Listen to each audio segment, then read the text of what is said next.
Hey everyone, welcome back to our channel AllTechQueries.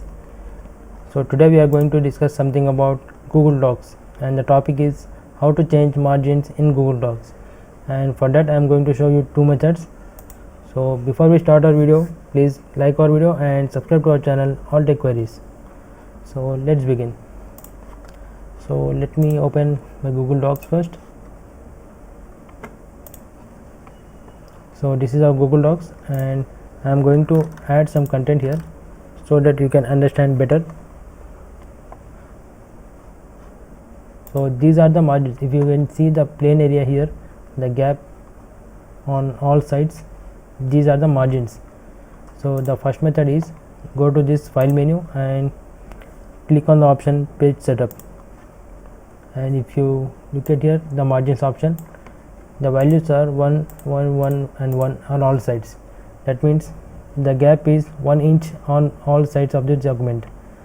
So if you want to reduce it, you can click on 0.5, 0.5, and if you want to increase this, click on 1.5 and 1.5. so click on OK. Now you can see this margin is increased to 1.5 and this margin is decreased to 0.5. Now there is one more option.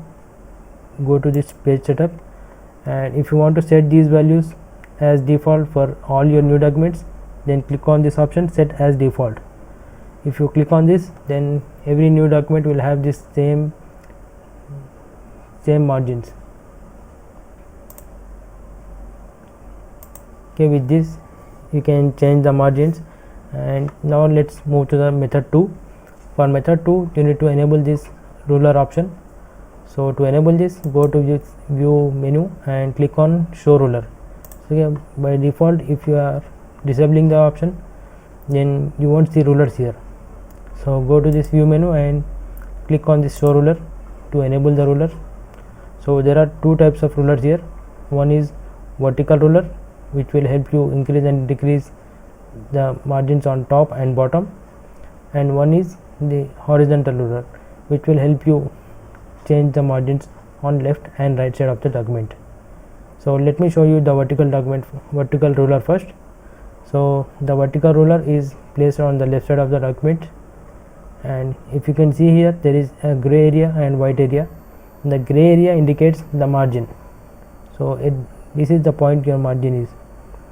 Okay, so if you move your cursor here, you can see a double arrow mouse pointer. So click on this point here and you can drag it below or above. If you drag it downside, you will increase the margin, and if you drag it the upper side, you will decrease the margin, and same goes for the bottom side. If you drag it up, it will increase the bottom margin, and if you drag it down, it will decrease the bottom margin. So there is a limit here actually. If you move it to the top, this much margin is minimum. Okay, so you can set this according to your needs manually, or you can use the first method to enter a specific value to set the margin. Now let's move to this horizontal margin. Now this gets a little bit complicated because there are two more options here, like the first line indent, the left indent, and there is also a right indent here. So you don't have to click on these options. Okay, you have to wait until the cursor changes. So if you take to the point here until you see this icon here, now you have to click and move towards left or right. Now there is one benefit of moving this horizontal margin. You can see the values here. See, whenever I am moving, you can see the values changing. So now I have set the left margin to 1 inch, and now I have set the margin to 0.5, means this is half inch. Now it goes same to the right indent, right margin. So this document is 8 inch long, and if you want 0.5 inch gap here, so you have to set 7.5 inch.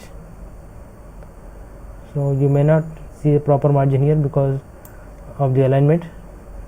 So let me choose this and change the alignment to justify. So now you can see the proper margins here. So that is why when making a document, project document for your college or something, you need to set the alignment to justify to see proper margins on all sides.